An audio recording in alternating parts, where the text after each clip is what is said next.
Well, welcome to our April Curriculum and Instruction Committee meeting. And thank you, committee members, when you arrive. Everybody seems to be stuck in traffic, so we're just going to get started and see what we can do before they arrive. But I also want to thank everybody who's watching online because we appreciate your tuning in. I want to remind everyone that our meeting agendas and materials, along with the recordings of past meetings, are available online at achieve.lausd.net, and then that / and then the letters of our committee, CIC, Curriculum Instruction Committee. So achieve.lausd.net / CIC. So if you missed anything or you're curious about any of the topics we've covered, you can watch the meetings and see what we talked about. Last month, we had to cancel our meeting due to the labor negotiations and the 3-day strike, but today we're going to pick up where we left off. We're going to hear from district staff about dual enrollment and about career technical education linked learning. Dual enrollment provides high school students the opportunity to enroll in college classes to not only experience the difficulty of college, but to get a head start on their post-high school studies by earning college credits. Career technical education, or you'll hear us lots of time today call it CTE, linked learning programs connect our students with careers and industries while being enrolled in high school. These programs help many of our students develop skills and connections that help them upon graduation. Both dual enrollment and CTE linked learning are a part of our school district's efforts to offer enriching experiences and college and career readiness to our students, which is a priority in our LAUSD strategic plan. But I was going to ask each member of the group to introduce themselves, but we do have Dr. McKenna, so I will ask him to introduce himself, and then I'll ask my colleague, Tanya Ortiz-Franklin, to do so as well. Thank you, Madam President. Whoa. I'm George McKenna, board member, District 1. Thank you for being here. Okay, and board member Ortiz-Franklin, you want to introduce yourself, please? Yes, thanks, Ms. Goldberg. I'm Tanya Ortiz-Franklin, representing District 7 from South LA to San Pedro. And tomorrow is our college signing day, which is why you see it on my Zoom background here. Not tomorrow, sorry, Saturday. Okay, very good. That's always an exciting time. Would you tell everybody before we move on what a college signing day is? Absolutely. It's a chance to celebrate our seniors and their commitments to college. So they'll walk across the stage, announce where they're going to school. And we've got fun activities for PK through 11th grade students as well at Cal State Dominguez Hills, 10 to 2 on April 29th. But nationally across the country, seniors are announcing where they're going to college, and we're very excited for them. Okay, we have staff members from the district. You want to introduce yourself? Hi, everyone. I'm Lourdes Ramirez Ortiz, Administrator of Instruction for Region East. And we have... Good afternoon, everyone. My name is Mai T. Nguyen, and I'm with the Office of the General Counsel. And of course, I want to introduce and turn the meeting over to our Chief Academic Officer, Dr. Frances Baez. Thank you very much, Board President Goldberg. It's so good to be here with everybody today. Thank you for joining us at this Curriculum and Instruction Committee meeting. This afternoon, you will hear from the Division of Instruction School Counseling and Career Technical Education teams, highlighting the great work in dual enrollment and college and career readiness. An example of this great work is a cohesive and coherent year-long professional development plan for school counselors. The professional development equipped counselors with the needed tools to support students and expand their college and career readiness opportunities. We know that every student needs that time with the counselor to really understand their choices, their options, and their pathways, and when we prepare them to counsel our students, they're successful at the high schools. The highlight will include our continuous effort to bring students more dual enrollment and career pathway options. Lastly, our staff will share a quick update on the Media Literacy Board Informative and on cognitive guided instruction in elementary and math. The topic was presented to this committee earlier this year on January 26th, from which the committee had some follow-up questions. So at this point, we're going to introduce our team who will present on college counseling Yeah, we're going to do the counseling piece, and at the end, we'll do an update. Actually, I'm going to ask, because we're waiting for people, let's have the responses to the two items that you said you were going to tell us about from previous meetings, and then we'll do the presentation maybe when everybody else is here. So just hold off a minute. I want to see if more of our members get in from traffic. That's all I'm trying to wait for. So as soon as we're filled in, we're going to go right to the presentations, but we did have follow-ups and updates. Why don't we take them first, out of order, and do that instead? If that's what you were coming up Yes. for, I'm sorry. Yes. I thought you were, So, that's all right. The first we- chair will get it together eventually. Thank you. So first, we're going to begin with the update on the cognitive guided instruction. So at the meeting in January, there were lots of questions about this program, such as what's the impact of CGI schools that have implemented this for 5 years. Just want to say that we will be working with researchers to study this effect to see what the long-term effect has been, but we are seeing some preliminary data that Carlin is going to be sharing with us in a moment. We've also wanted to learn about the cost. We wanted to know how we can scale up. Just to let you know, this has been such a popular program and strategy that UCLA doesn't have the bandwidth at the time, but they're working really hard to ensure that there are more staff members who can provide this type of professional development and engagement of students in number sense. And now I'm going to turn it over to Carlin, who's going to tell us a little bit more. Thank you very much. Good evening, committee members. So, and thank you, Ms. Baez, for mentioning that we are in a formal research evaluation. We're working with UCLA Center X Mathematics and the Los Angeles Educational Research Institute, Larry. So they're going to help us do an in-depth analysis of the CGI initiative. So just a few points, and again, they are preliminary points, and I will preface this by saying that they're not causal data points. So it's data describing the performance level of the students in the program, but we need the further research analysis to determine causality.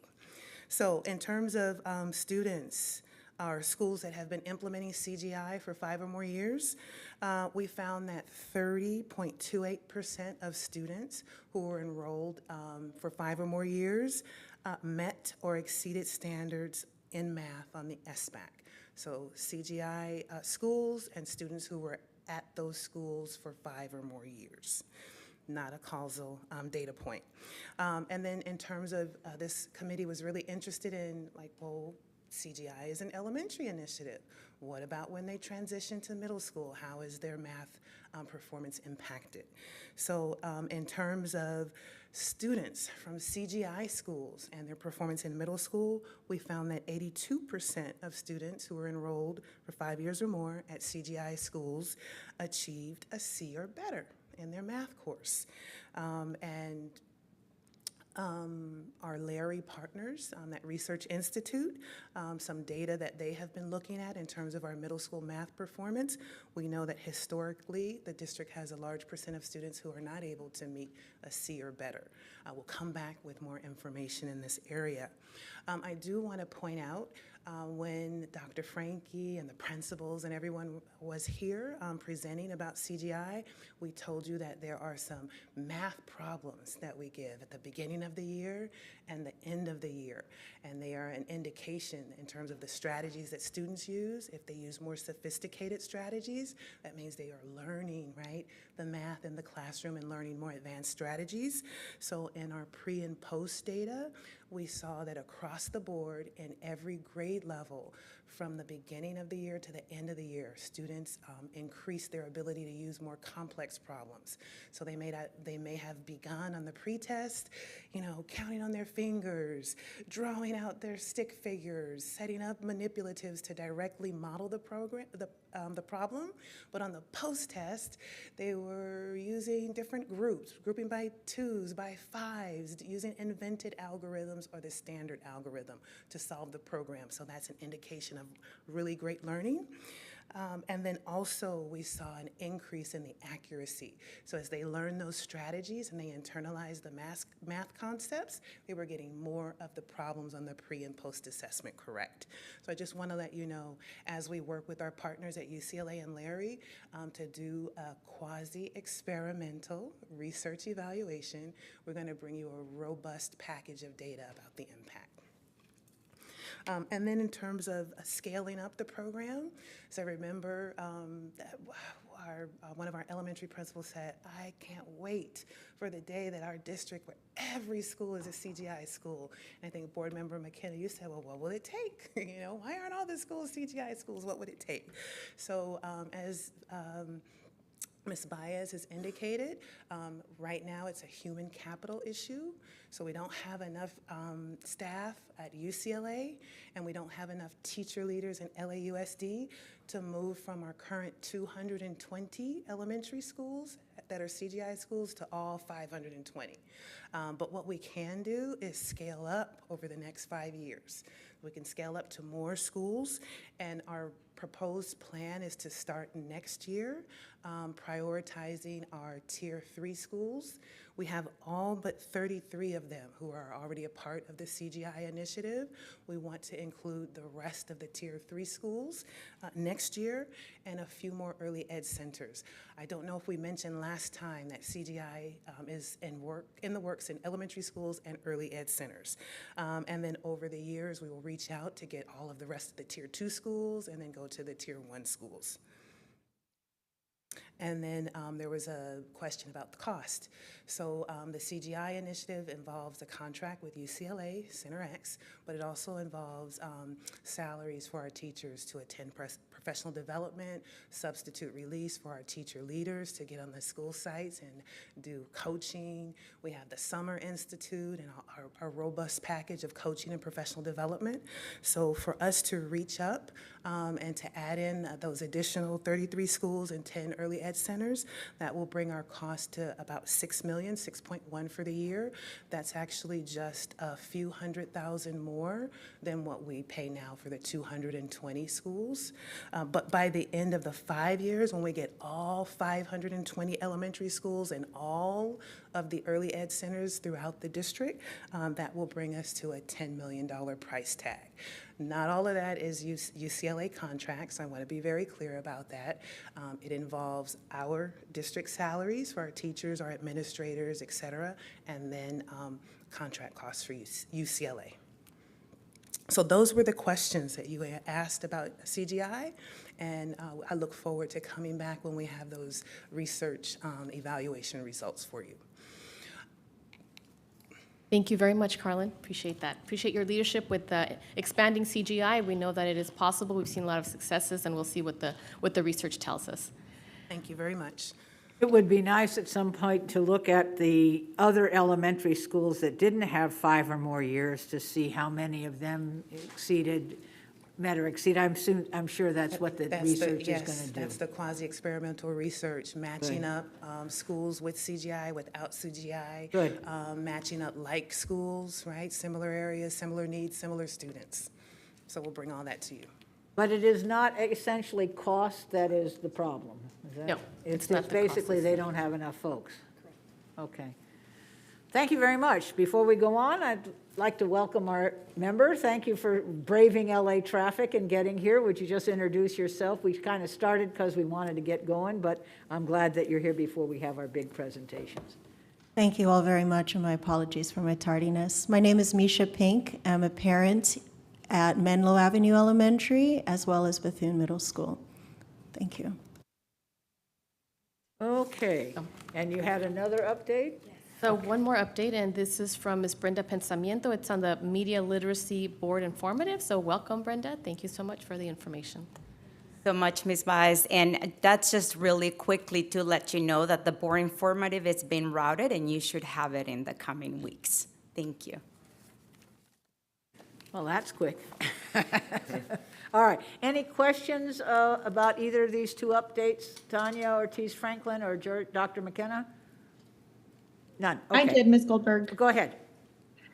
Just as we're getting the comparison to other CGI or non-CGI schools, it would be good to see overall, particularly since we've shifted from proficiency to distance from standard. It's hard to wrap my mind around 30% proficient with CGI versus generally we're in the 30 points away from proficiency in how we're measuring 3rd through 5th grade mathematics now.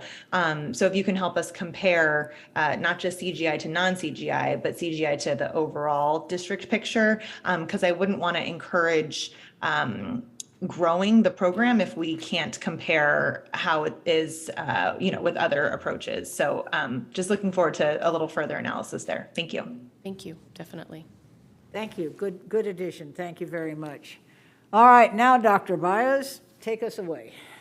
Right, so at this point, I would like to welcome our presenters here today. And I'll have Ms. Brenda Pensamiento come back up. She's the Administrator of Secondary Instruction, who will provide us with an overview of dual enrollment in LA Unified. Welcome. Thank you again, Ms. Baez. Good afternoon, Board President Goldberg, Board Member Dr. McKenna, Board Member Ortiz-Franklis, and members of the committee. Thank you for providing us the opportunity to share about our ongoing efforts to expand access to college courses for all our students. I want to make sure the presentation is ready so that you can see it. Thank you.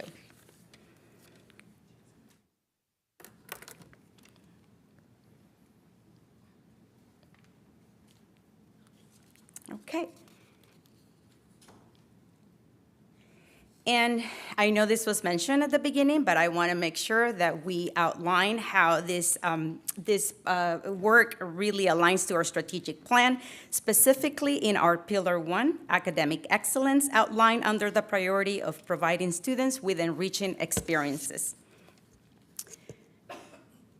and spelled out as a strategy to prepare our students for post-secondary success. Our presentation today will cover 3 main areas. We will begin with some background about the policy that supports dual enrollment, some data about the different pathways and the data we are using to inform our practices. And we will close by sharing some of the areas we have identified as key elements of our work moving forward. I'd like to introduce to you Shelly Alaves, Interim Director for School Counseling Services, who will provide an overview of Assembly Bill 288.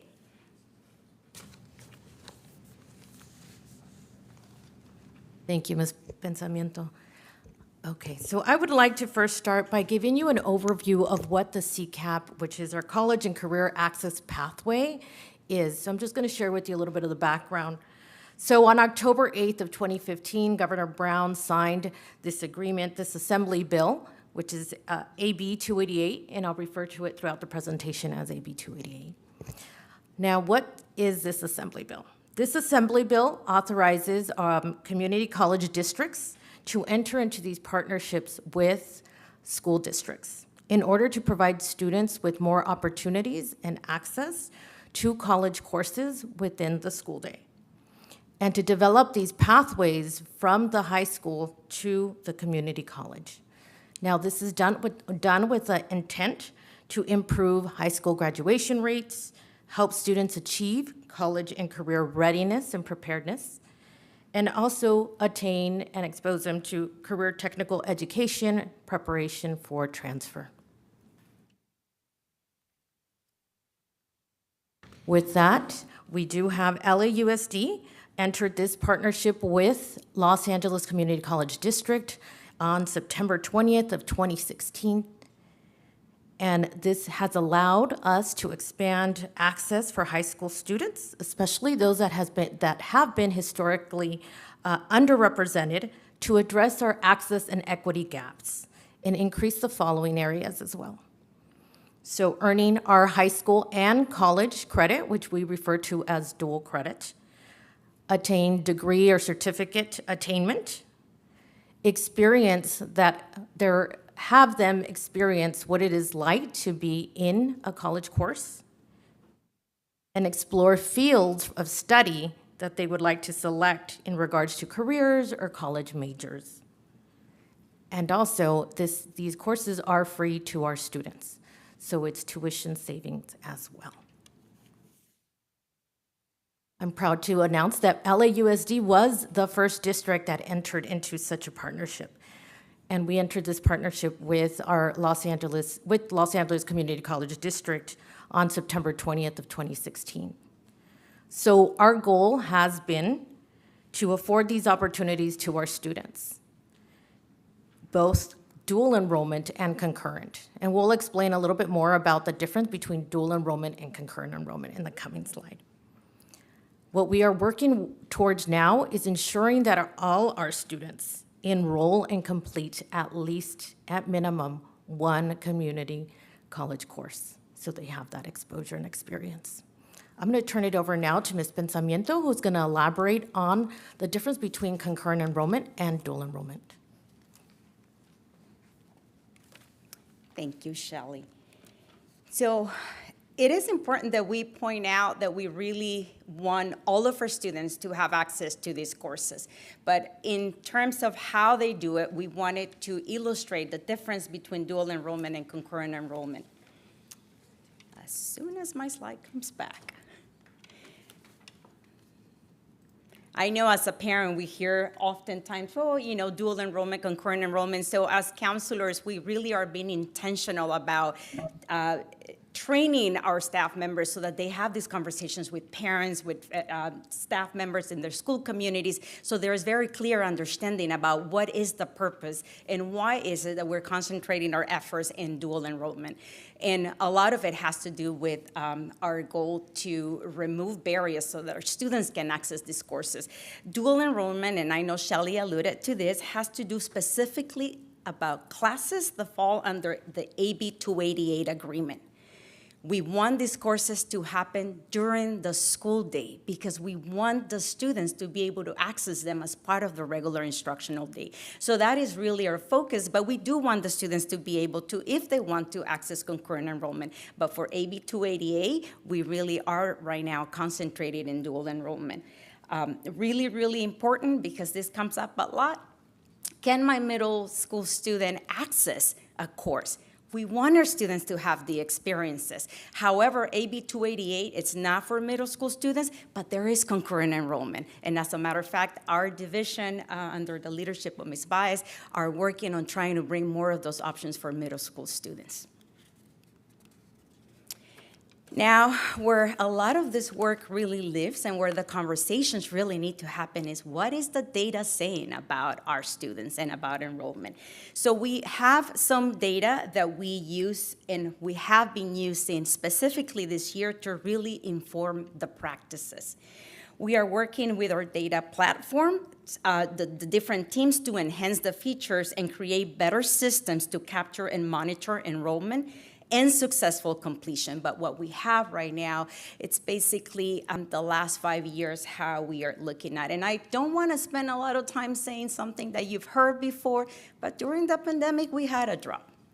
We want to move forward. We want to go back and increase the 10,000. So when you heard Shelley talk about at least one course, that was a goal that came out of a district-wide counselor conference last year. We want this year to really concentrate on allowing our students the opportunity to, at a minimum, one class before they graduate Los Angeles Unified School District.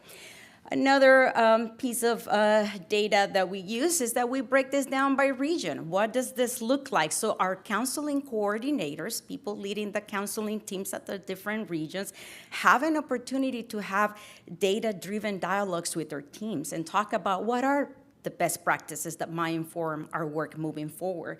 What are some popular courses? We can't just as adults sit down and determine and decide what these courses are. We have to have conversations with our students. I always say as a parent of this district that the careers of the 21st and the 22nd century, I don't know some of them myself. So we need to have these conversations with our students so they're part of that decision-making process. And then this data also helps foster the relationship that we have with the local community colleges. We also included some data about unique number of students. So we show you enrollment just in general.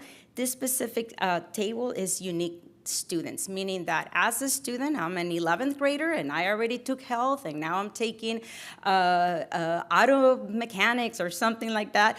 I only count once in this data. So we're looking at different things so that we really follow patterns and trends to really, I keep on saying, data inform our practices. And then this information, it's really, really vital and dear and close to the hearts of all the counselors. We want to make sure that we spend a lot of time looking at, with intentionality, who is accessing these courses and who is not, and more importantly, why. And really spending time looking at this data, looking at developing pathways. And I know that our team in CTE will be speaking to you, and you'll hear about some of our students' experiences. We want our students to see themselves in these classes and to see themselves in the pathways. This is why we're looking at very specific data. And with that, I'm going to pass it back to Shelly so that we can learn a little bit more about the different pathways that we have available for our students.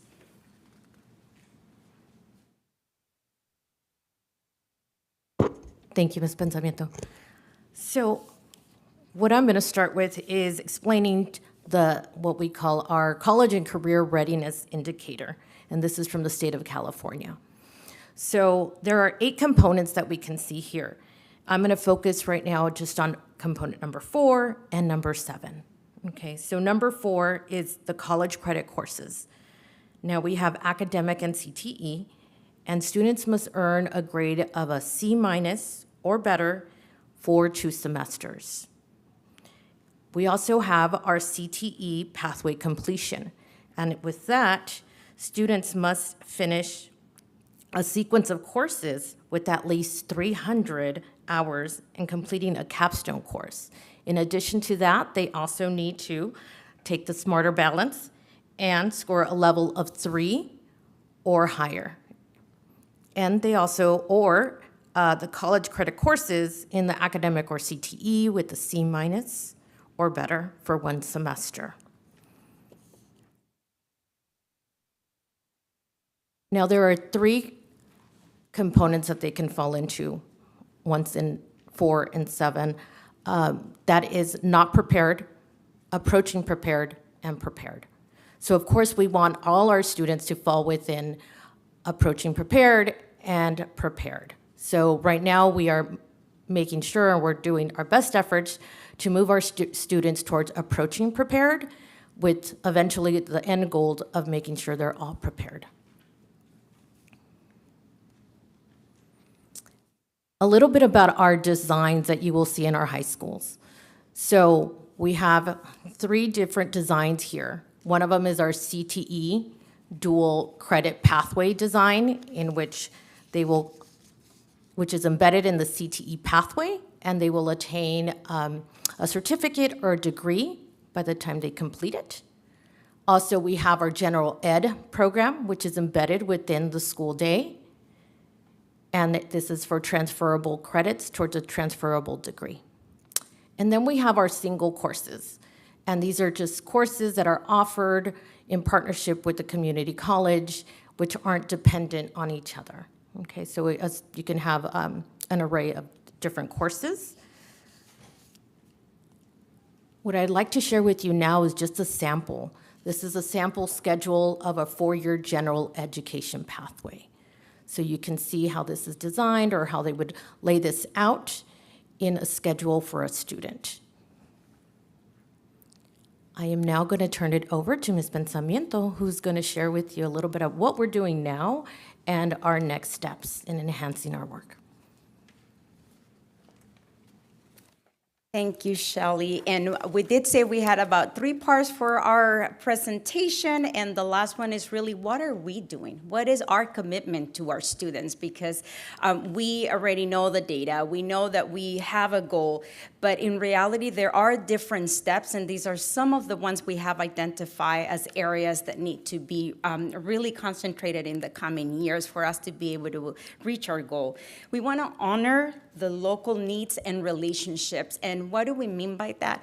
Every school community has things that are important to them, and that particular school works with a local community college. What are some of the things that can come out of those conversations? So this year, we are actually having monthly meetings, sometimes it's more than once, with the vice chancellor from LACCD, because we do know that we could do a lot of work and we could provide a lot of input, but it also takes there's a lot of pieces that are under the control of the partnerships of the different community colleges, and we want to make sure that that's an ongoing conversation, including some of the data that we want to make sure that they pay attention to.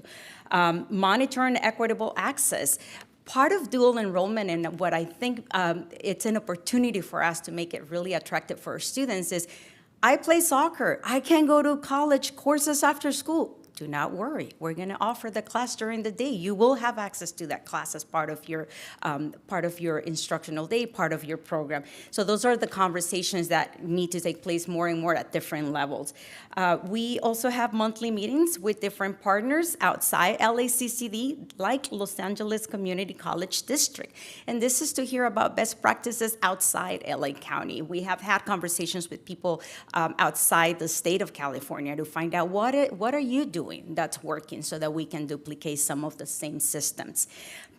We also want to expand the course equivalency opportunities. And I know that Shelley was mentioning that we have some courses that give the students high school credits and college credits. Those are the courses that we really want to expand, because we have noticed, based on our data, that our students are a lot more engaged when they know that they can actually get 2 different credits and fulfill 2 different things by taking one course. The other thing with working with LACCD is trying to find out what are some elective courses that will support our students in filling out their FAFSA, completing their college application. So this summer, we are exploring the possibility of bringing a course that's called College 101 that we want every single junior in our district, 11th grader, to have it, and Counseling 5, which will actually have the completion of FAFSA and their college application as part of the assignments in the class. So they're doing what they're supposed to do while getting credit. So you notice I get excited about those opportunities because I just think it's great. And then we want to mention again that we want to just grow in general education pathway for our students. And before we turn this over to our teammates in CTE, I want to say thank you to them, because most recently we were able to accomplish something really great in very few weeks. 61 high schools, including option schools, just recently submitted an application to expand or create new dual enrollment programs, adding up to over $6 million for 4 years. And we're hoping that they will get the grants, but it is on the works, but we believe that this is part of what needs to happen. We collaborate to make sure that our students are served. So thank you very much. I'm going to turn it over to Esther Solomon. Thank you very much, Ms. Pensamiento. And yes, you are very enthusiastic and very passionate about counseling, and that's why you lead this work and co-lead with Shelley Alavez. As a parent of LA Unified, you know exactly what parents want for their children, so I appreciate that conviction. And yes, with the support of the regions, our schools were able to submit those applications in a very short period of time, and so we're very hopeful and expect positive results so that we do get those $6 million in additional dual enrollment classes. Thank you. Now I'd like to introduce Ms. Esther Solomon, who is leading the CTE Link Learning work, and she's here with a couple of school leaders and their school community who will share more about their pathways. So welcome, Esther. Thank you, Ms. Baez, and also thank you, Shelley, and thank you, Brenda. Good afternoon, Curriculum Committee members and Committee Chair, Ms. Goldberg. I want to start by quickly introducing our leadership team in the CTE Link Learning world and ask them to please come up and introduce themselves and say what they do.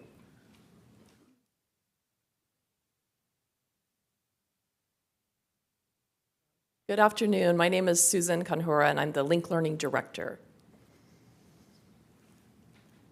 Good afternoon. Seema Puri, CTE Program Coordinator. Hello, Stephanie España, Dual Enrollment CTE Program Supervisor.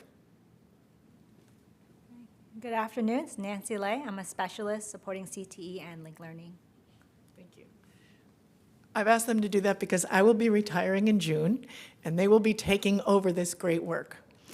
So I want to start, or the next thing I want to show you is a video. It's a 4-minute video, but I want you to see the kinds of equipment and materials that we are equipping our CTE classes with, state-of-the-art work.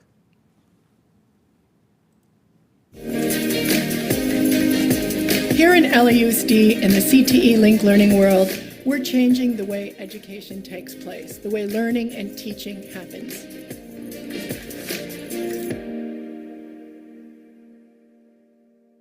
We have classes in 15 different industry sectors, so students can explore things like health science and medical technology, engineering, art, media, and entertainment.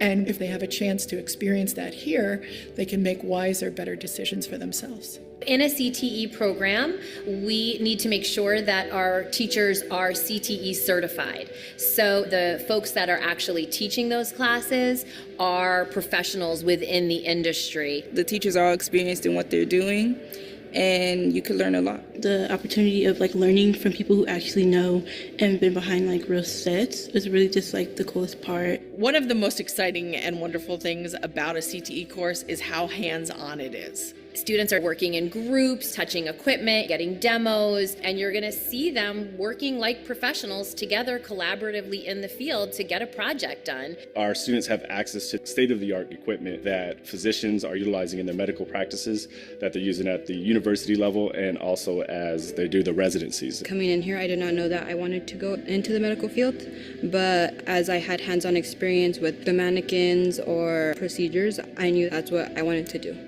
Some of the things that I'm most excited about with the Venice Sports Medicine program is that we do have full access to a physical therapy office as well as all the equipment that goes with that. Being in the sports medicine program and team, it's a lot more engaging than being in a real classroom because we have technology like this that a lot of other schools don't have. So I'll walk into college already knowing how to use these advanced technology. It's fully integrated with all our athletic programs where we have trainers at all our events. The students do take different classes so that they can become skilled athletic trainers. Our students have benefited from the mass spectrometer. It's a one-of-a-kind machine. The fact that you get a chance to use equipment or have a teacher that is experienced with this is really cool, and you get to have fun. So at Hollywood High, most of our projects are going to be hands-on. We have a green screen, we have a full editing suite, we have plenty of cameras, and we're going to be bringing some virtual reality as well. Creating a hands-on learning environment allows students to work together, collaborate, solve problems, just like they would in the real world. Oftentimes, I think students take these core academic classes, math, English, science, and history, and they ask the question, why do I need to learn this? In Link Learning, it gives students an opportunity to understand how everything is connected. So there's an immediate application to those courses. We want to target patient care or the idea of the human body within the English class, maybe the history of certain diseases. So that's the idea, to embed the Link Learning across curriculum. When we do a project across several disciplines, we get to carry on teaching strategies through those different disciplines. That really benefits student learning to see how that strategy can transfer through different classes. When we put students into job shadows or mentorships, they're not experiencing these things for the first time, so they can really impress the people that they're working with, and they can feel prepared to move into those positions and be competitive. Some of the major opportunities I've had while being part of this program was being mentored by the best in this industry. One of the major things was being part of internships, and I never thought I'd get to say, still to this day, that I got to intern at Fox Studios while I was in high school. We have community partners with Kaiser, Cedars-Sinai, California Hospital, and our close neighbor, Orthopedic Institute for Children. So over the summer, there's a camp where industry professionals help us one-on-one and as a group, where we learn the basics like CPR, taping, and first aid. I was a paid intern at Abbott Laboratories, and I shadowed professional engineers We are linked up with Adobe. That is the platform that we use for editing. And our students can take the Adobe certification exam and they can graduate with that as an additional resume booster. It helped me so much in college, getting certified in Avid and learning the tools and tricks of the trade. And having that under my belt, I had so much more of a foundation. Without a doubt, everything that I do today would have not been possible if it wasn't for being part of this program. Thank you. So, yeah, it's exciting to see the kids doing this work. There are 4 major focal areas in our department: career technical education, of which we have 437 pathways in 15 different industry sectors. You saw just 4 of them. We have 78 linked learning pathways within those 437. We provide work-based learning experiences, from career fairs to guest speakers to job shadowing to the ultimate goal, which is a paid internship. And then we also offer dual enrollment, as you heard the counseling department talk about, dual enrollment in CTE. So we have these incredible teachers who've had professional experience, but one of the things most of them have not had experience with is teaching. So we do a lot of professional developments for our CTE teacher around instructional strategies that they can use and around ensuring that they understand standard aligned work and that authentic performance assessments. So we spent the last year on authentic performance assessments, making sure that, are you moving ahead or am I doing it? Okay, great. Making sure that they understand what is a good performance assessment, how to create one, and how to get feedback from their peers on making sure this is well done. In the linked learning, we've also focused on that. See if I can move this forward. There we go. In the linked learning, we've also focused on that. And in addition to performance assessments, multidisciplinary performance assessments. You're going to hear about some of that today from some of our principal and student. So PBL and portfolio and graduation defense, where students actually stand up for 30 or 40 minutes and defend their learning to show that they are ready for college and career. We'll talk more about that in a minute. So what you're seeing here is one of our PDs where we had 121 CTE teachers share their performance assessments, and we invited 40 counselors to attend, and they did gallery walks providing feedback to these teachers around their performance assessments using the following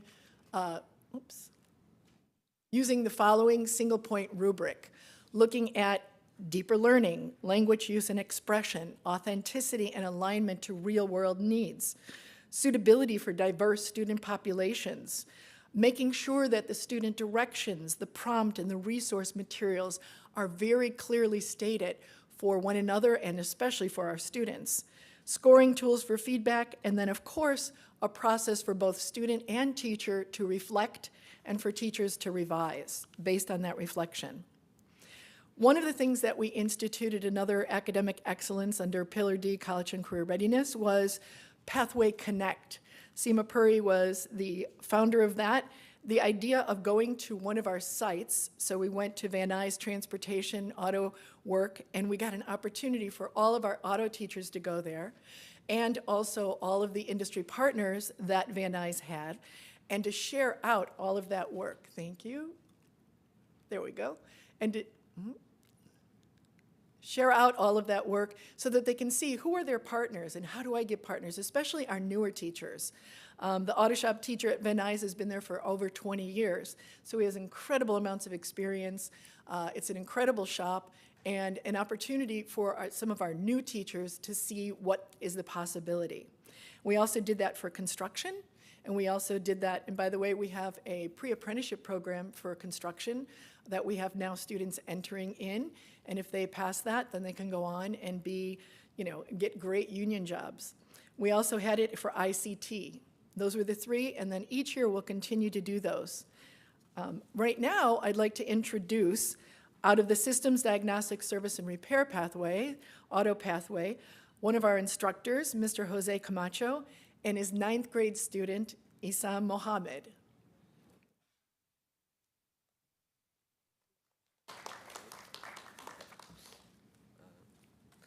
Good afternoon, my name is Isam Mohammed and I'm a 9th grade student at Belmont High School.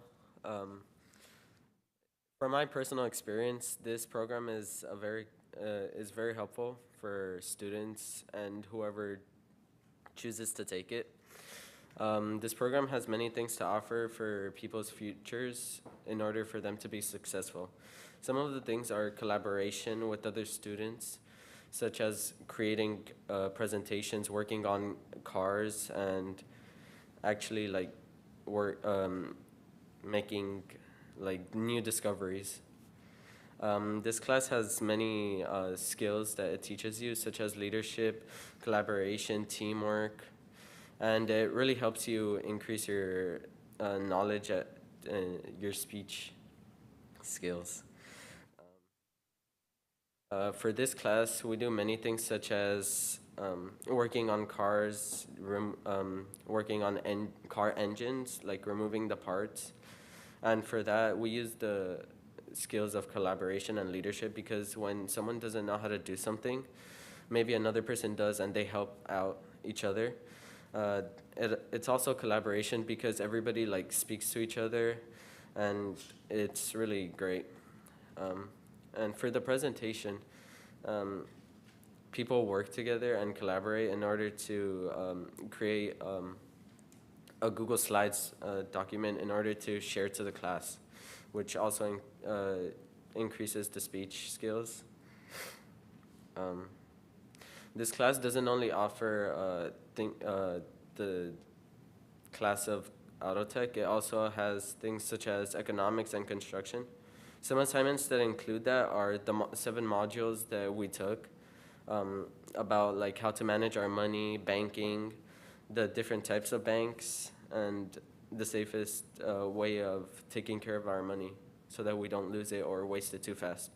We also, in those modules, we also learned about budgets and how we could start earning money using a savings account, and how credit cards are very useful, but they could also hurt you a lot.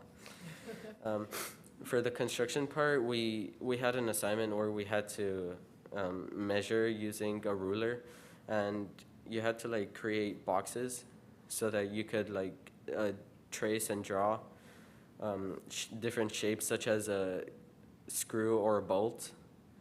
And for that, we used a pencil, not a mechanical one, a wooden one. And it was actually a great thing because I learned many things, such as don't judge a book by its cover, or things could be more difficult than it seems. That assignment really helped us because those assignments really help us because it would influence us to become something in the fields of architecture or a constructor or something like that, or you could become a banker, or yeah. This class also offers many unique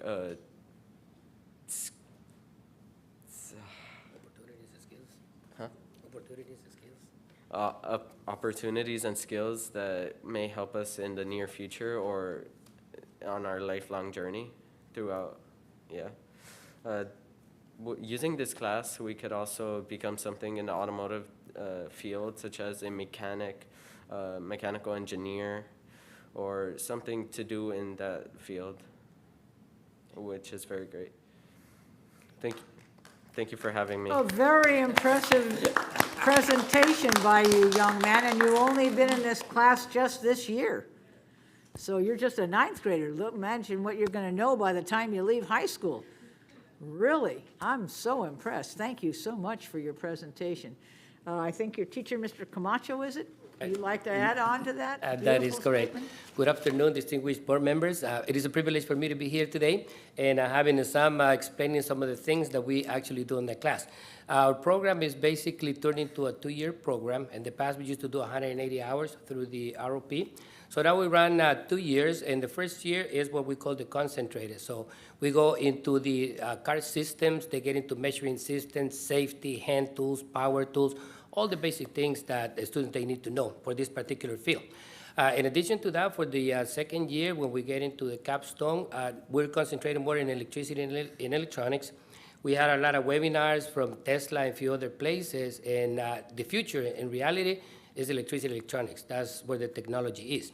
We had the pleasure to convert 2 regular cars into electric cars where the students participated, and we presented at LA Trade Tech.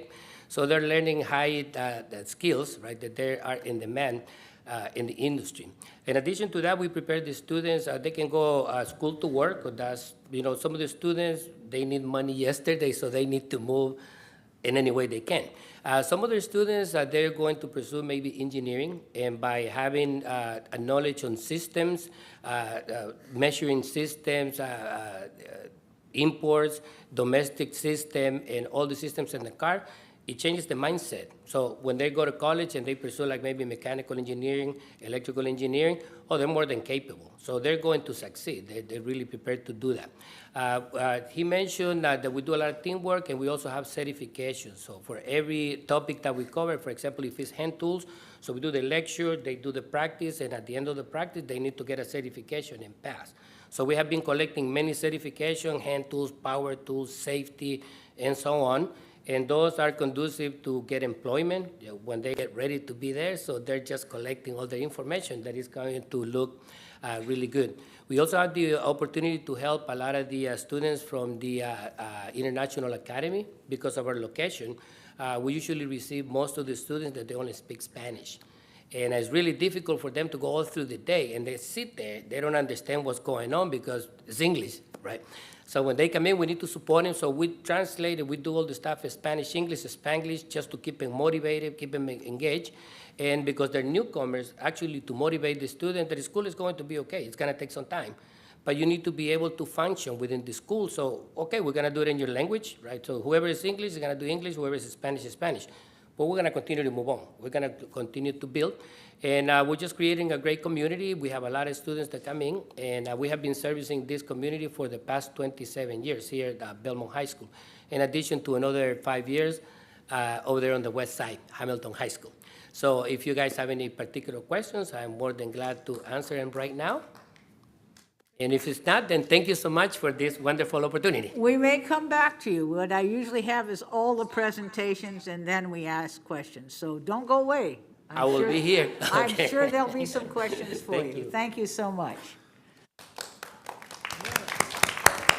Thank you, Mr. Camacho and Isam. Great presentation. And I just want to highlight what Isam said, that in CTE, students get specific standards in their particular industry sector, but they also learn a lot of other standards and also skills that are really essential for life, learning how to collaborate together. Oftentimes I hear people say, well, why would they go into that specific industry sector? Well, it doesn't matter which one they go into and learn, because they're going to learn all those basic skills, how to collaborate, how to problem solve, how to work together. And those are really, really important life skills. And as our financial literacy, we're working really hard to make sure all of our students get financial literacy in the CTE classes. So that idea, whichever career they choose to pursue, this is really great experience for them to have.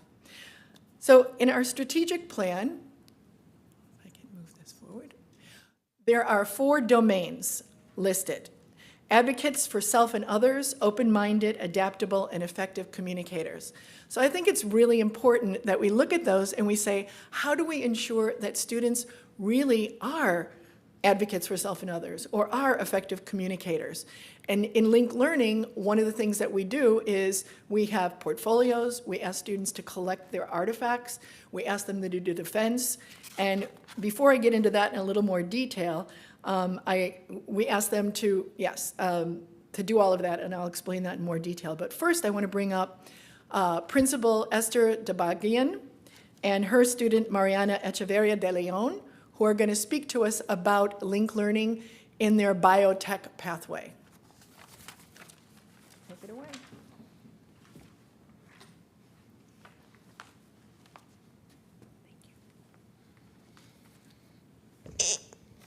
Good afternoon. My name is Mariana Echeverria. I am a sophomore at STEM, and I'm in the medical pathway, and I hope to pursue right after high school psychology.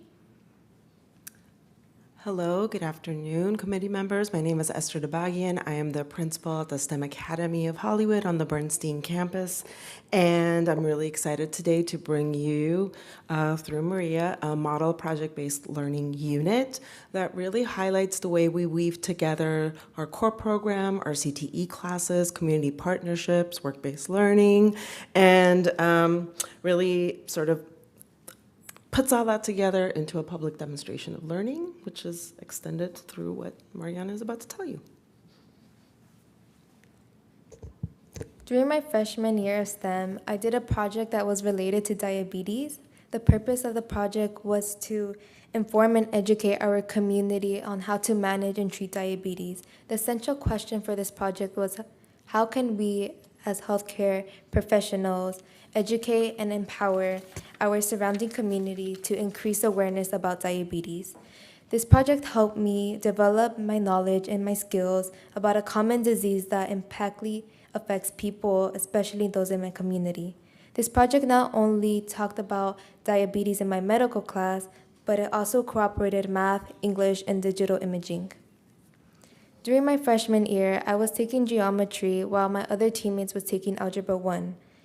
My teammates collaborated with each other to create a graph that demonstrated the blood test results of several patients.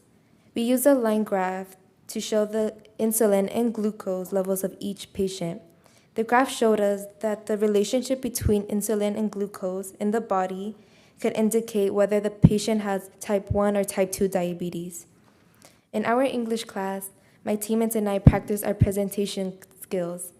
We learned how to have a good tone and good eye contact. We also spent time writing a narrative and also spent time editing and revising to make sure that when we created the animation, we could show the difference between type 1 and type 2 diabetes, as well as how diabetes is caused.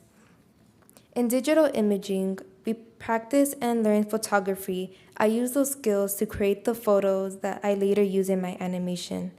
Lastly, in our biomedical class, we learned deeply about diabetes and the important medical terms associated with diabetes. For example, my teammates and I learned the role of insulin and how it works.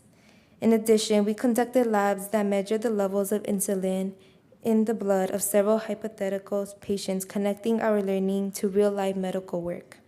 Using everything we learned in our classes, we were able to explain how diabetes affects the body and what those who people are diagnosed can do to cope and manage their symptoms. My favorite part of the project was creating the animation because it was fun and I learned a new skill and it helped me understand the complex science about diabetes.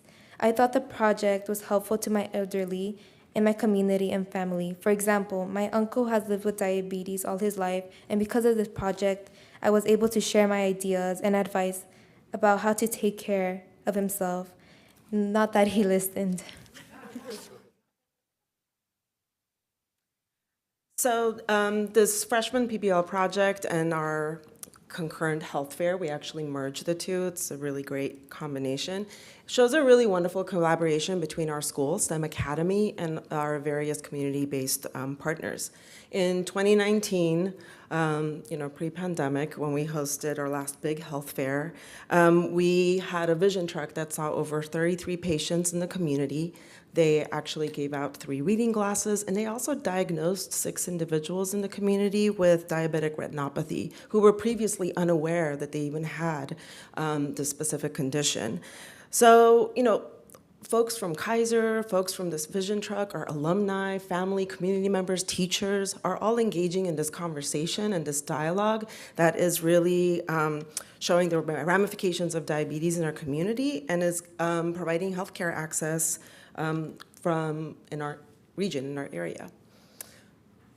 Oh, I went ahead too far. No, perfect. So here's some photos from our previous health fairs, and this project is just one example. We run it in the 9th grade, but it's how linked learning empowers our students to connect with their learning in the classroom to workplace skills and their life goals. It empowers our families to take charge of their health, and it empowers our community to advocate for meaningful change. thank you for your time and for allowing us to share the incredible impact that Link Learning has had on our students and our community. Well, thank you so much. That was quite extraordinary. And young woman, you are definitely an articulate presenter of your program. We thank you very much. Before we take any questions on your program as well, we're going to just continue through but don't go away. Thank you. So who could explain that any more articulately than Maria? We do use Portfolium. We did a lot of looking at different portfolios, and we chose Portfolium in the Link Learning CTE world because it's a very professional portfolio. Students can put their work in there, all sorts of artifacts. They could put an essay, a painting, a video, a drawing, and then we ask them to, of course, reflect on it. Also in the Portfolium, if you take a look at the next slide. So there are some of the artifacts that are in one of our students' portfolios. And this one is a student who is working to become an architect. And so this is one of the drawings they did. And they have to, if you see on the bottom, it's small writing, but she is showing us how adaptability and effective communication are prevalent in here. If you go to a Link Learning pathway and you ask them, you know, what do you need to have when you graduate? They will talk about being an effective communicator. They will talk about these graduate profiles because it lives in the school. It's not just something that they write and it goes into a file cabinet until WASC comes back 4 years later. And the kids are very, very versed in what it is they're supposed to be able to do and know. And it's really exciting when you get to go, and at the end I'll share that there's one more coming up if anybody wants to go see it, to go see these defenses in action, where the student actually has to stand, speak about their artifacts articulately, and then also answer questions that the committee will ask them. Kind of like a dissertation. Zello is a platform that we are using in K-12, and we're experiencing and experimenting with it in the Link Learning CTE world right now. But it's an opportunity for our middle school students specifically to really start looking at different careers. We found this to be an exciting platform where kids can look in and see photos and videos and learn about these different careers. And we also saw the data that said they're using Zello much more on their own too, not just from teacher-directed work. The other thing that we're doing to really encourage middle school awareness of careers is the Paxton Patterson Career Labs. So we were able to purchase 54 of those. They're now in our middle schools. And if you get a chance to see them, it's really exciting to see the kids go in pairs around and they learn how to wrap a sprained ankle, how to create a solar car, how to film a video and edit it, how blood works in putting in an IV. There was a kids, one I looked at, and they were working on dentures, and I said, "What is it you're doing?" And they said, "We're cleaning the plague out." So an opportunity for kids to really experience and hands-on these careers. And it was a 6th grade group, and I've never seen a 6th grade group completely enthralled in the work and doing the work. The last thing I want to talk about in terms of specifically what we're offering students is the CTSOs. And high schools and middle schools can offer this to their students. Not all of them do, and I wish more would. But we have things like Skills USA, HOSA, which is about medical, the medical field. So kids get to have these after-school programs and meetings and organization. And then they also get to go to conferences, and they get to also go to competitions. We just had the state competitions in Ontario, and a ton of our kids won gold and silver and bronze awards in things like medical law and ethics, pathophysiology, pharmacology, biotechnology, every industry sector. There are thousands of kids there competing, and it's really exciting. And several of our kids have been asked to go to nationals this year as well in these different areas.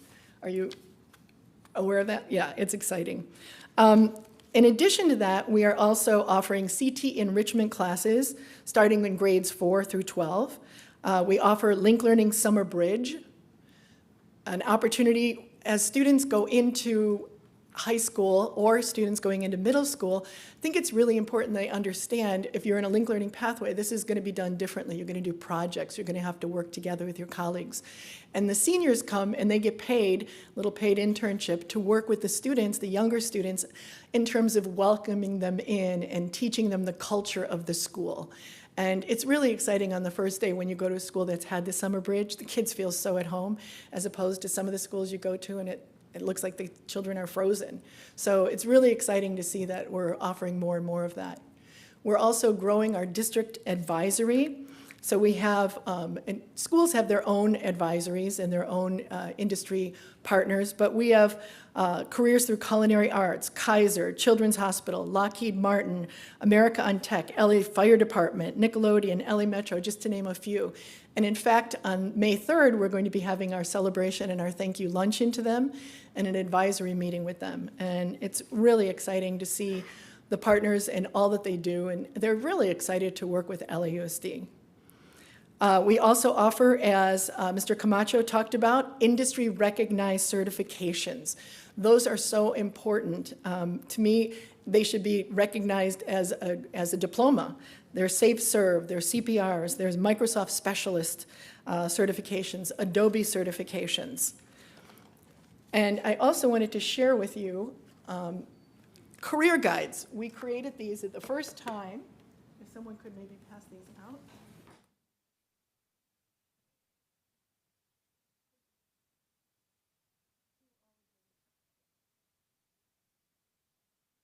The first time we've created a career guide, we're handing out hard copies to all of our 7th and 8th graders and their families, hoping that they will take the time to work through it and see all the career pathways that exist in LAUSD that they could join. We're also have an electronic version that will go out to all of our high schools and middle schools as well.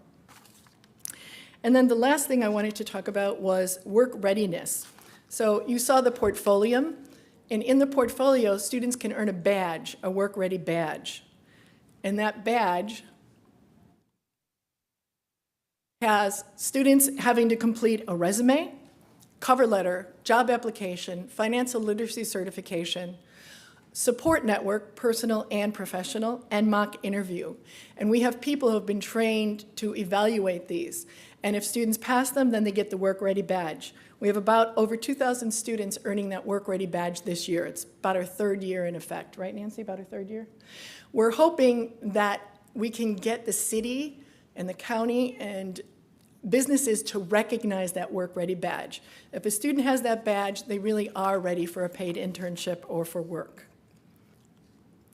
And then in terms of engagement and collaboration, we are working with Health and Human Services. We're working with the district offices, with early ed. Our students, some of them are placed in early ed offices working there.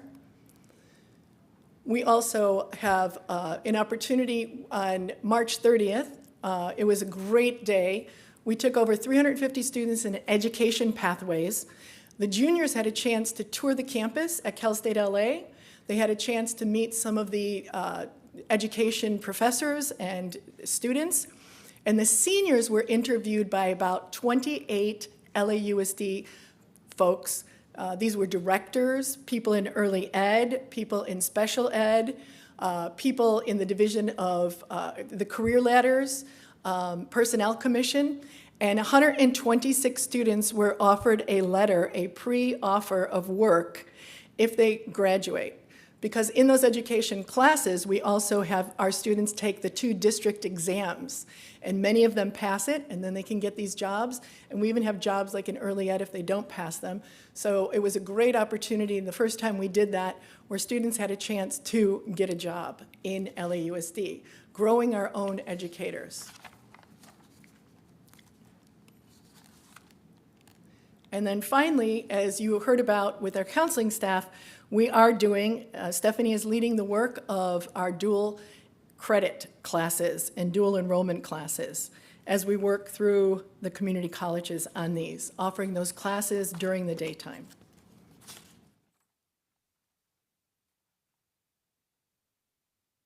Oops.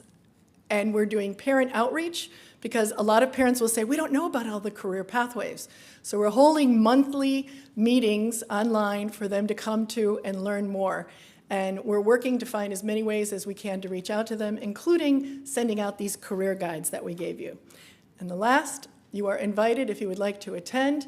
May 3rd is our CTE showcase at Ellie River and Gardens. And May 24th is our defense. It's a middle school defense at Hollenbeck Middle School. Thank you very much. My goodness, that was quite a mouthful. Mouthful. Very interesting. So let me start with my colleagues, and let's start first with just taking a look at dual enrollment. Are there any questions or comments from Dr. McKenna on dual enrollment? That was the first part of the presentation. No questions other than the comment that please keep trying to grow the program. I know you are. I think it's wonderful. I think the effort you're making is great. You never get 100% of anything, but 100% effort does a lot to satisfy at least we're putting out the effort. But no, I don't have any questions about it, other than bringing more data so I can see what's going on. Tanya Ortiz Franklin, do you have questions or comments on the first part on just dual enrollment?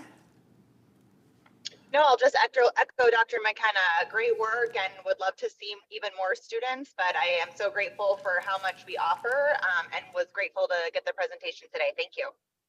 Okay, and our parent, do you have any questions or on dual enrollment? Go ahead, or comments. Thank you. Thank you all very much for the information. I was kind of curious to know, on the total enrollment by ethnicity table, how does that compare to the LAUSD school population of students? It's great seeing the numbers of the Latinx, but I'm really curious to see how the other groups kind of fit into the total population of LAUSD and what this represents. Thank you so much for the question. So one of the things that we are looking at is trying to figure out what other reports and what other data we can continue to use in terms of informing the work with our counselors, because we are looking at different things. We're looking at, regional enrollment data by communities to schools. So that's something that we definitely want to bring in the future. We want to make sure that we monitor progress by having the comparison of enrollment versus enrolling courses and completing courses. So we can definitely do that in the future. Don't go away. So how many students do you need to have at a school to have a community college professor teach a class at a high school? It's another really good question.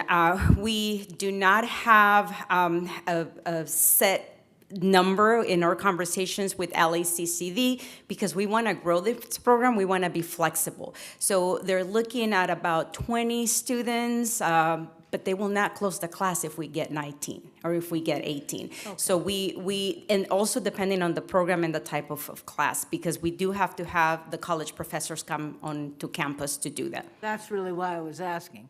Yes. So do we have situations where we have more students than they have teachers to come on campus?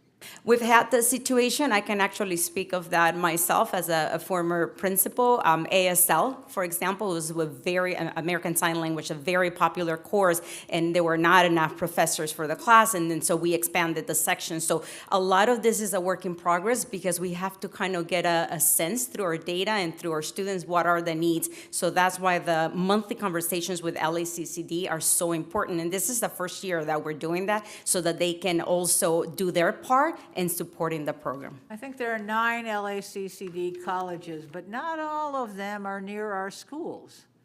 So are there some schools that are having more trouble getting CTE professors to come on campus because of distance? For CTE, I would let I'm not answer CTE, for, I meant dual enrollment. For dual enrollment, and I think that it's, it speaks to the different communities and the location.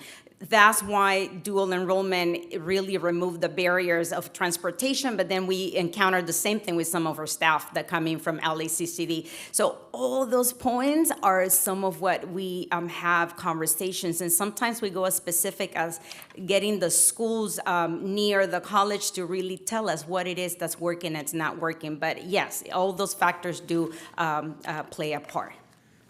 I'm also, you skipped tab 19, which had a 4-year general education pathway when you went through, we went from 18 to 20. You had year 1 counseling, 17 and health, in the summer and the fall, administration of justice, and winter Chicano studies, spring theater.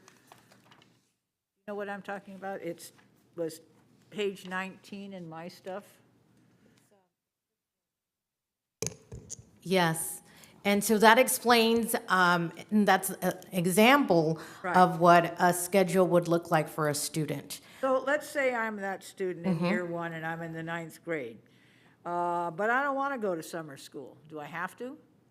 In order to get the transferable credit under this particular program, yes, it would be required. All right, so that may keep some from joining. Now, it says Administrative Justice 1. I picked that, or someone else picked that, or how did that course get to be my fall course?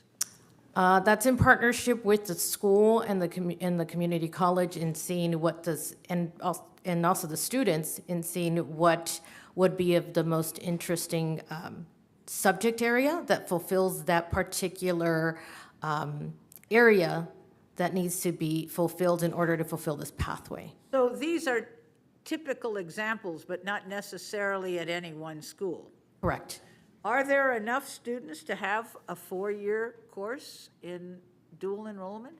There are, and that's what we're trying to grow and what expand.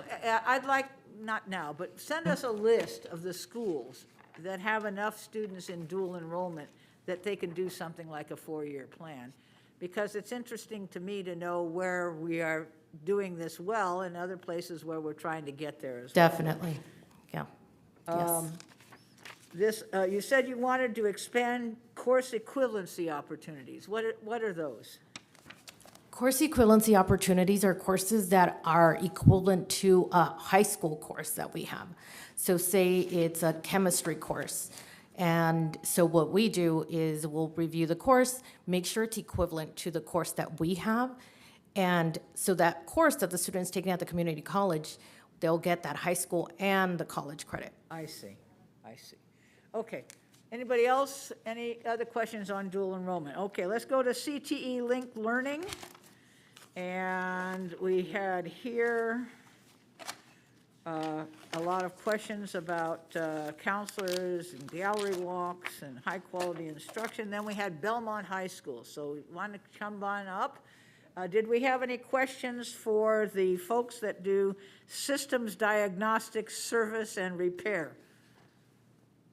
Any questions, Dr. McKenna, for that program at Belmont?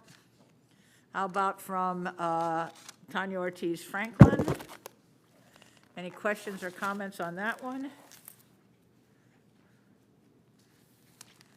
I think maybe she's not available at the moment. No, sorry, not on that one. Oh, no, here she is. Go ahead. Yeah, not on that one, thank you. Okay, and Ms. Pink? No questions. It's more just comments to both of the principals, the schools.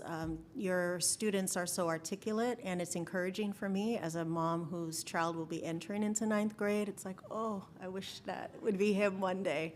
So kudos to you, and being able to help these children to articulate and to start to engage early in the business world. So just wanted to thank you both very much. How many students do you have in your program? Usually may run during the semester about 200 students. Some of the classes may vary depending that some 39 students per class, some other ones 25. They change. You said it was a 2-year program. It is a 2-year So program. you may have them 9th, 10th, and then a different group in 9th, 10th, or Usually 11th and it's, 12th? it's more like a cohort. So they begin and then they do the first year, and Sometimes there's a little bit of difficulty, try to keep all the students in the same cohort, but sometimes we move things around, but it works out. So all the students, they do part one, we'll say for the first year, they do part one. They can now come into part two from that particular year. If they didn't take part one, it doesn't make any connection, so it's confusing. So they need to start, from the beginning, then we move into the second part, and once we do all the systems from the car, and we can talk about brakes, engine, suspension, all the related components from the car, then we move into the advanced, and then the advanced deal with electricity and electronics, kind of like all the concepts, what is AC electricity, DC electricity, Okay. and so on. And then we get into, for example, how to inspect the charging system on the car, how to check the charging system, problems that occur. So your car doesn't start, and then you start going until the battery goes completely I'm going to dead. bring my car by the day after please, tomorrow. by all means. We'll see you there. I have a little car charging start problem with one of my cars. How often do students leave the program once they begin it? For the most part, they usually remain till Good. the end. Yes. How about female students in this? I do. In some classes, Ms. Bias has been there. Sometimes I have like half of the class is female, so. I was not permitted to take auto when I was in high school because I was female. I was not permitted to, and I wanted to because I like working on cars, see? But they didn't let me. I had to do that later. So I'm glad to hear that. Do you have all the equipment you need? Incredible amount of equipment, some of the latest technology, and thanks to CTE, they have been able to fund the program. And one of the most beautiful things is we are the only auto shop in all this area here. So most of the students that they come in, they have the opportunity to deal with some of the latest technology. We have hybrid engines, which is what is now in use. And we try to stay current with everything that is happening. So it's more engaging for the student, it's fun, and we got to keep it going. And they get all excited about that, so it has to be some energy there. Students at Belmont are on what schedule? They have 8 classes, 6 classes? Well, usually everybody's on the 4x4, but for our particular setting, they set it up A and B. So I see some of the students on Mondays, Tuesdays, and Thursdays, and then I see the B, they come in so they can take other classes. Okay, that's what I wanted to know. How much of their day is filled with this? Well, they come in, for example, if we have a period, it's about an hour and a half. So it's about half the day? Half of the day. Okay. Thank you very much. Thank you very much. Now let's hear from the. I want to thank go Mr. ahead. Camacho for all that he does. It's so much dedication in the work that you do. I have visited your class, and I see how engaging it is. I've seen how you've converted that car into an electrical car. Pretty amazing. Yeah, I'll bring mine by also. They walk into the class, then they get right to work, and then you have your whole group lesson that you're conducting, and students, it feels like home for them because they know exactly what to do, how to use the tools, what stations to go to, and how to work together as a team to solve the problems that they're facing with those cars. So thank you very much for all you do, Mr. Camacho. Thank you so much. All right, let's have the STEM Academy of Hollywood at Burstein Biotechnology folks come back up. Any questions from my colleagues? Dr. McKenna? How about Tanya Ortiz Franklin? No. Okay, Thank you. Ms. Pink? Okay, I just had a couple, the same kinds of questions. How many students do you have, let's say, in the diabetes health part of your program? So our school has 600 students, and half, about 300, are in the medical pathway, and they all take the same 4-year sequence of courses, and they all do this project. At any given year, we have about 150 ninth graders, so half, again, 80 of those, about a little less, are medical students, and they would be completing this project. So their whole day is involved in this? Well, yes, during the time of the year that they're doing this project. I would say the project lasts about 2 months, and during the course of those 2 months, they have 4 to 5 classes that participate because it's interdisciplinary, and this is what they're working on. I'm going to ask the student now, do all of you take the same classes? Yes, we do. So for 4 years? Over years, yeah. Sometimes I will see my classmates in the same classes that I have. They're cohorted, so they're kind of stuck together. Well, no, that's good. That must make teamwork a lot easier if you're taking all the same classes together. All right. Are there materials or equipment that you need for your program that you're unable to get? know once again through the wonderful support and grants and all kinds of like community support, and Ms. Solomon, I mean, we've been very well taken care of. Our CTE programs, our Link Learning programs are very well funded in terms of equipment. We do. We have an incredible medical sim lab. You're all welcome to come and look and see our hospital bays and our mannequins and all the cool stuff you saw in the video. We have it. Okay. All right. Thank you very much, and thank you so much for your presentation. We were very impressed. Everybody up here was very impressed.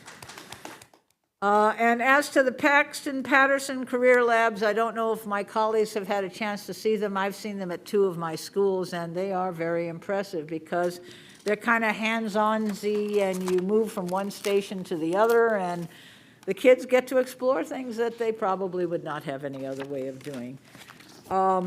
I have only one real question. How do we really vastly expand the number of students in dual enrollment?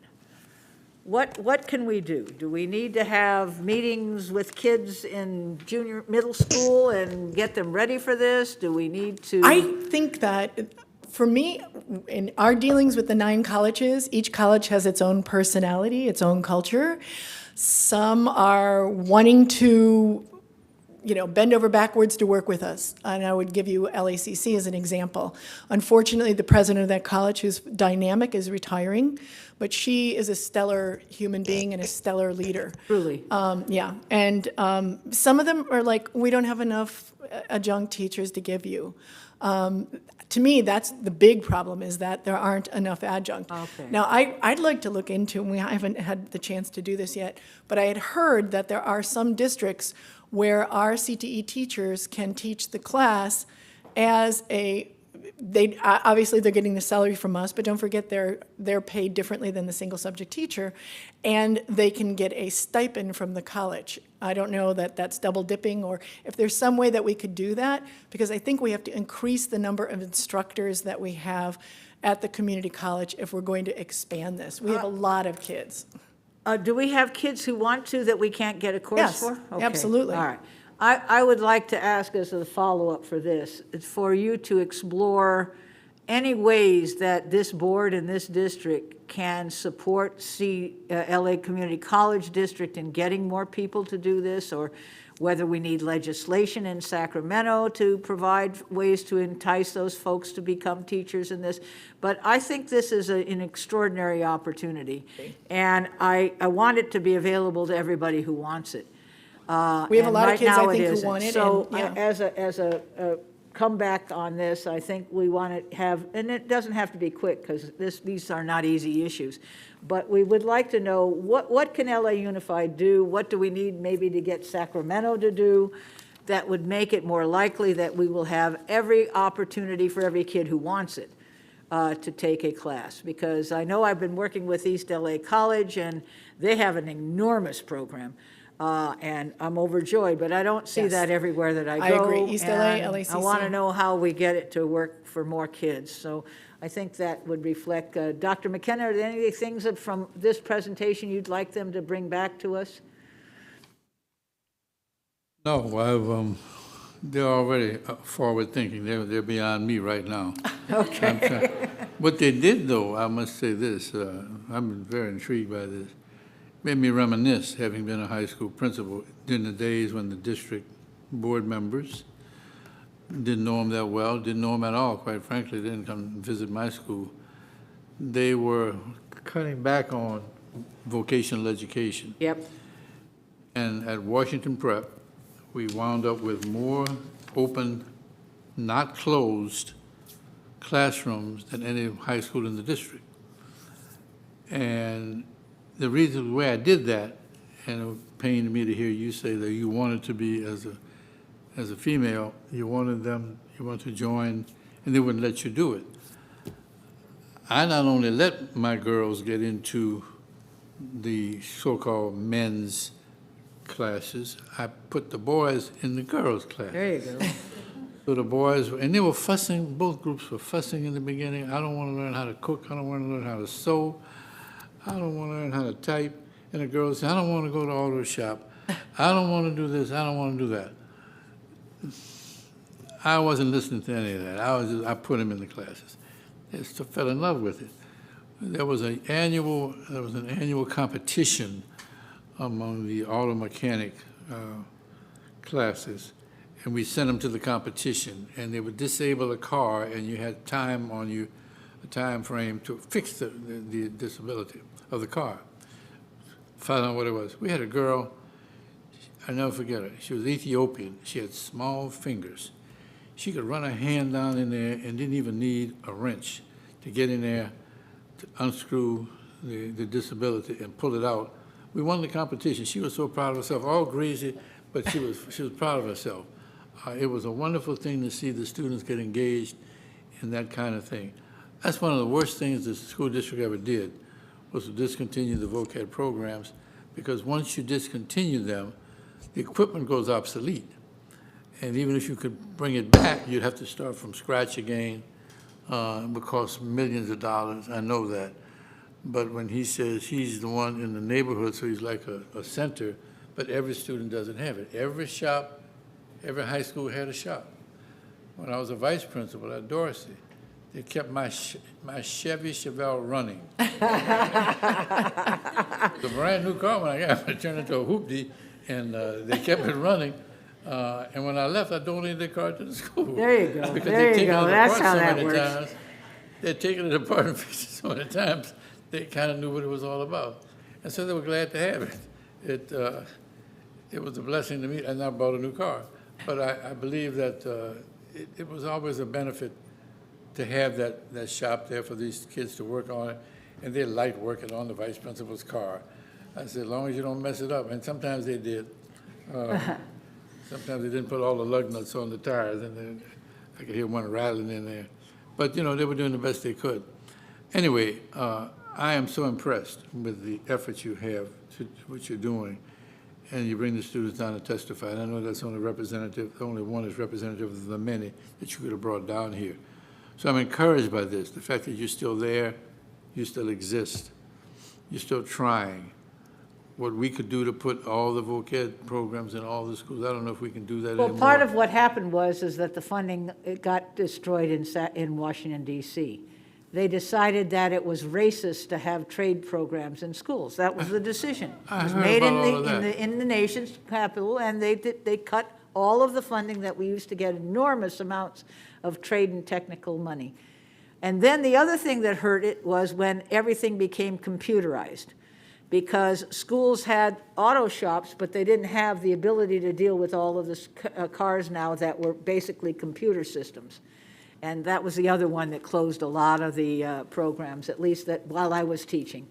In the 60s and 70s, we started losing these programs for those two reasons. One was we didn't have the ability, once they cut the money from federal government, we couldn't buy the materials that you needed to do the stuff that did computerized cars. And so it was a double whammy. First, you weren't supposed to do trade at all because it was racist if you did. And secondly, we're not giving you any money anyway, even if you don't believe that first one. So it was a real problem, and we haven't recovered from it. We really haven't. There was another one, Ms. Goldberg, there was another one. The district, in its wisdom, decided that these were not academic courses, and the emphasis came from the elite universities. Those will not get you into the university. And something like it was racist because you're giving these kids these classes and not and then they increased the graduation requirements. And so it was though that something you were non-academic if you were in a shop class. Right. And which is ridiculous. Of I mean, you course. need your math to go into the carpentry class, et cetera, et cetera, et cetera. And right now, computers are necessary. Excuse me, necessary to operate an automobile. You can't just be a shade tree mechanic and get your car fixed anymore. But these were issues that I think academia got in the way of common sense, and for kids to be able to have a vocation straight out of high school and not believe that that was the only thing they went to was a shop class. They did other things as well. But for a place like Los Angeles, with more automobiles on the 405 parking lot right now, It was a parking lot getting here, it was a parking lot on the 110 getting here. Then they're having some states combined, multiple states combined, to not be able to operate and fix and open up your own auto shops and things of that nature. That's a crime. All right, Tanya Ortiz Franklin, anything you want to have brought back from this presentation sometime in the future? Maybe she can't get back in. All right, Mrs. Pink, how about you? I'll wait, see if she can find her. Thank you all very much. I think as a parent and having children in elementary and going through the stages of middle school and high school, for me, it would be great if the dialogue across LAUSD starts in elementary school for children about going to college. I think that having, if it's classrooms named after colleges, just having the kids under this brainwashed mentality of colleges, is great, and at some point you're going to get there. I think that will make, when this is introduced, and my hope would be something like this gets introduced in middle school and starts that conversation to prepare the children that they're ready in high school to say, I'm going to do this and I'm going to take college classes and this is the way to go, and not when it's at high school, that they're then kind of getting the exposure to it. I feel like it's too late. So just from a parent, that would be my ask, is we need to start these dialogues when the children are in elementary school and really helping them to see a clearer path to their future. And that, there are resources and ways to get there, so that as they continue forward, it's going to be, oh yeah, I heard about that. Oh yeah, I'm ready. And they're already engaged because they've already been thinking about it from so young. Thank you. All right, well, thank you so much. And we have two speakers to hear from, and we're going to have those come up right now. But thank you, all of you presenters. I know that you had a long day before you got here, and we appreciate your staying and presenting to us. And I will say again and again, we were very impressed by both the students and their presentations. Thank you very much. The first member is? I will say a few more people signed up, so we have a few more than two. Okay. And I want to remind the audience that if you are participating remotely to give public comment, you must call the telephone number that I have listed here on the agenda, both in English and in Spanish on the website. And the phone number is 888-475-4499. And then you type in the meeting ID when prompted, and you should be ready to go. And without delay, Mr. David. Okay. Tokovsky. Thank you for a wonderful committee, Ms. Baez and Ms. Goldberg. And thank you to Esther for a career of innovation and what you saw today, the kind of work she puts together. And the teacher's gone, but he ought to know that some of these kids will probably end up doing medical technology, becoming doctors. I mean, those systems of cars are also somewhat related to systems of bodies. So congratulations. On the dual enrollment, there's no reason why every kid who comes into ninth grade is in the counselor's office and fills out the form and is dual enrolled right from the beginning. That's something I did on my own as a high school teacher.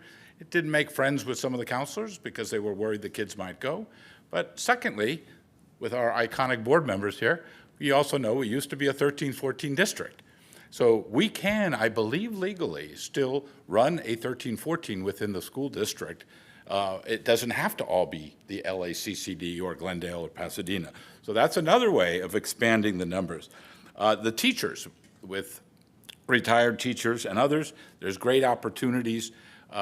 Some of the community college teachers are not as connected to our students as our own teachers are, who might love to teach that astronomy class, love to teach that anthropology class that's not in the core curriculum.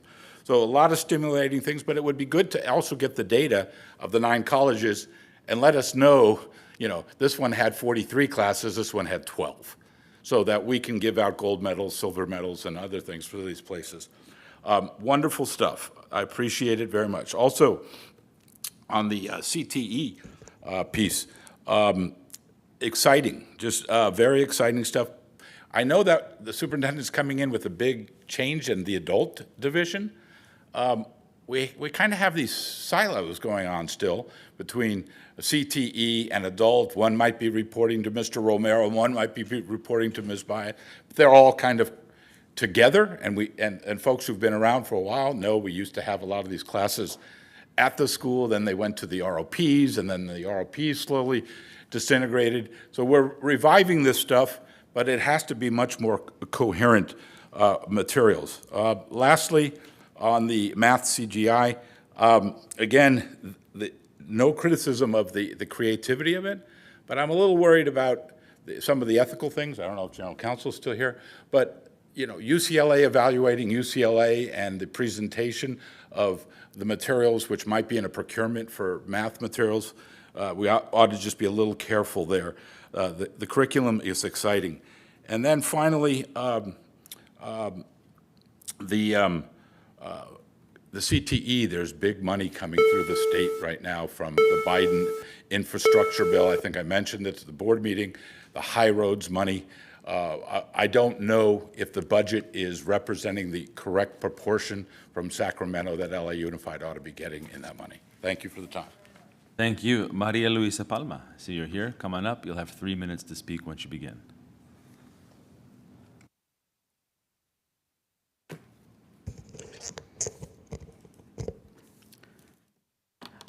Good evening, committee and board members. My name is Maria Luisa Palma.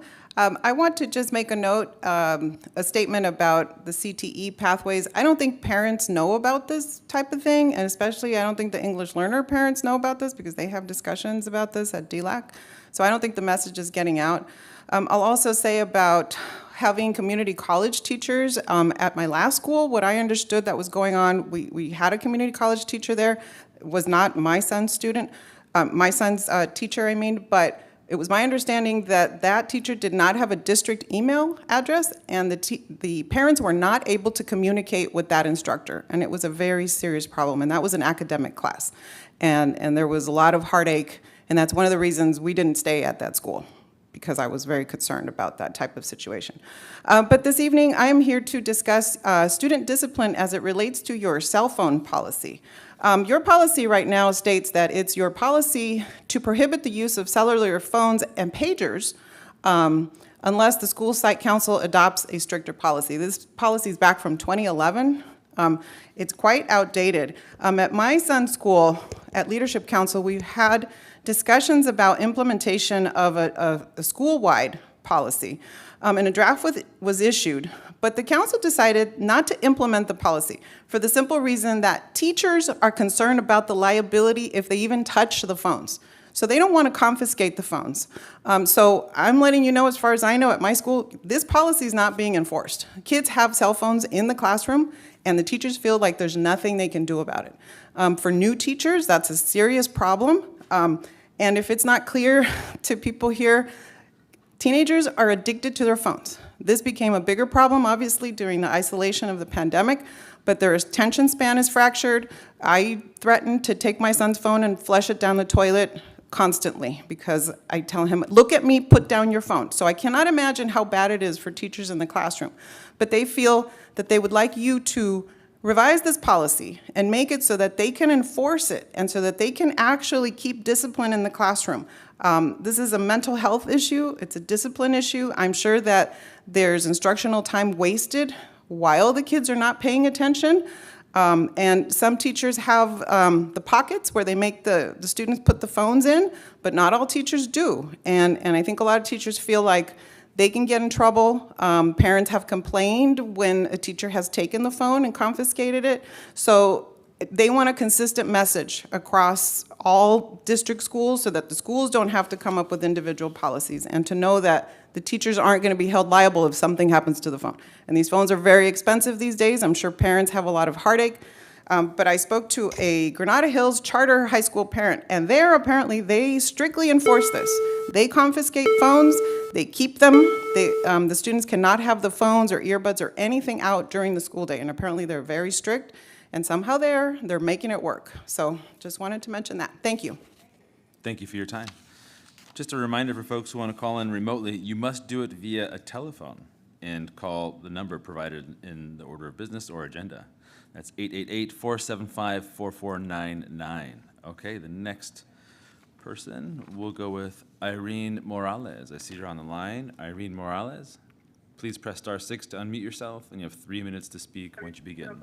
Irene Morales. Sí, buenas tardes. Buenas tardes. ¿Me escucha? Sí, se Yes, escucha. good evening. Can you hear me? Sí, se escucha. Yes, I'm Irene Morales. I am a mother of a student with special needs. I would like to know, how is it that you teach instructional curriculum for the students of special needs? And how do you support parents with this curriculum of instruction? Because myself, as a special needs mother, I am worried about his learning, and maybe they learn a little different, but it doesn't mean that they don't learn. And that is my worrisome. I would like to know how you support within this. Thank you. Thank you. And next, we'll hear from, My apologies. before we hear from the next person, I hope Ms. Morales can hear me. Your question is not on our agenda, so we cannot answer you directly. But I would suggest that you first call your school and talk with them about your problem and see if it can be resolved that way. Go ahead. Thank you. María Daisy Ortiz, por favor, oprime estrella 6 para hablar y tienes 3 minutos. Adelante. María Daisy Ortiz. Good afternoon. Sí, se Can you hear escucha. me? Sí, se escucha. Good afternoon, dear members. I am Maria Daisy Ortiz, and I am calling because I agree with the lady that spoke previously. The children of special needs with the technical careers or transition plans, so most of the times they don't let them know, they don't help them. And they don't teach them how to have access to these careers, to these technical careers. We should have a transitioning plan for the students that are in high school. Students with IEP as well, a lot of the times, parents are not informed or they don't make a transitioning plan. Another thing for us and for the publicity of our schools, we need learning collaborative, where the instructional curriculum is an academic enrichment course, and this is how we can promote within the classes. When the classrooms are becoming empty, the school needs to begin to promote and offer laboratories, and if it is a STEM school, they should have a science laboratory or robotics or engineering laboratory. Of course, we can't have it all, but these are the programs and not just one or the best ones. Because another thing, most of the times they say, well, the student doesn't qualify for certain programs, but that is because you don't teach them. These students shouldn't be qualified. They should be able to enter these programs because they're you should integrate them, you should include them. And with the special needs students, parents don't receive the ability or the information as how the student can function, so that when they are in general classes, they can obtain instructional curriculum. Honestly, we need to do a lot more for our children, for all the children, but especially for the students that have an IEP, because a lot of the times they are the ones who graduate and they don't do anything afterwards. They don't prepare them for the adult life. Thank you very much and have a great evening. Thank you for your time. Okay, let's see. Carla Franco, I see you're on the line. Carla Franco, if you are on the line, press *6 to unmute yourself, and you have 3 minutes to speak once you begin. Carla Franco.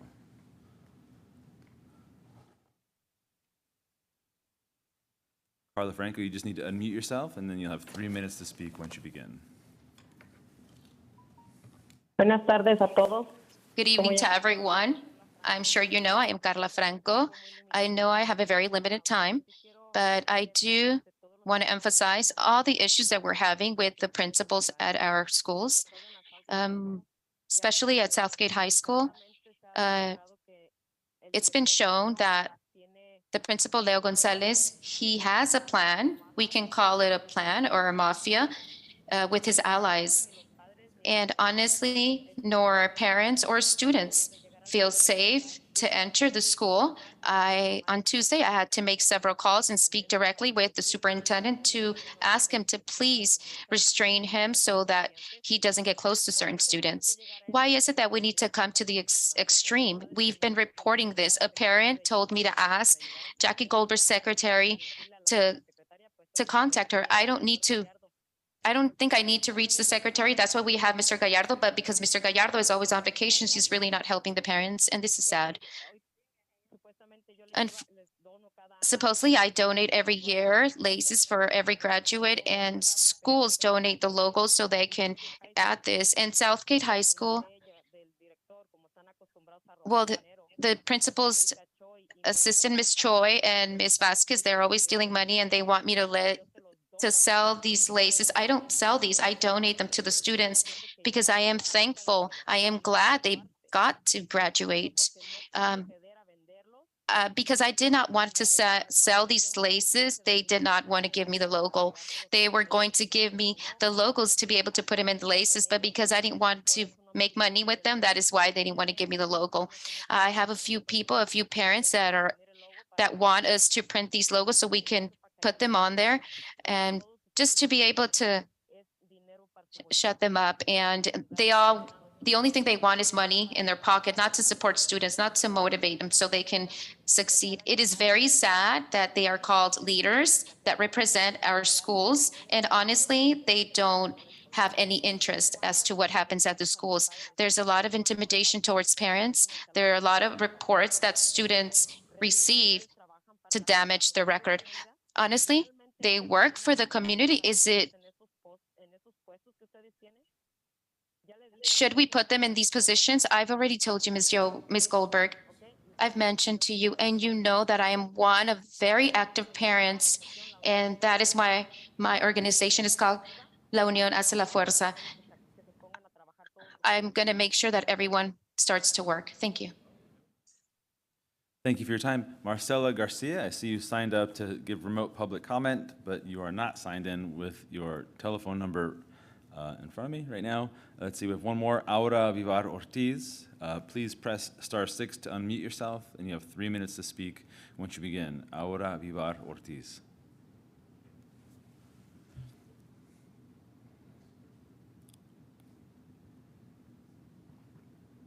Hello, everyone. My name is Aura Vivar Ortiz. I am actually a college student, and my assignment is to attend a Board of Education meeting to get a little bit more familiar with how this works. And so I am really excited to be watching this on YouTube and also calling in. And I just wanted to say that I had a lot of fun watching this. And I also wanted to get maybe an estimate, if you can answer, to how many parents come in person and why the meetings haven't been in person. And I yield the rest of my time. Thank you. I can't answer that question directly, but it just so happens my office specializes in that information. So if you email secretariat@lausd.net, I can answer that question for you directly, and you can show it to your class too. And the reason we can't is because the Brown Act does not allow us to discuss anything in public that wasn't on our agenda. So he's given you a way to get your answers, but he can't do it right now. It's how the law works. It's kind of bizarre at times. And this concludes public comment. All right, well, I want to thank those of you who were able to come in person. I was passed a note that said that this is the week for many schools to have open houses. So I suspect some of the folks that we normally expect to be here are either teachers or parents at an open house for their children. So, because I wondered, we've never had this happen before where very few people came. So I asked, and that's what the answer came. So I feel better, and thank you for sticking to it, Ms. Pink. We appreciate it. Dr. McKenna, thank you so much. Good luck on the freeways going home. And as well, I want to thank all of you for your presentations. This was quite an exciting series of things to hear about today. Thank you so much. And we wish you the very best in your retirement.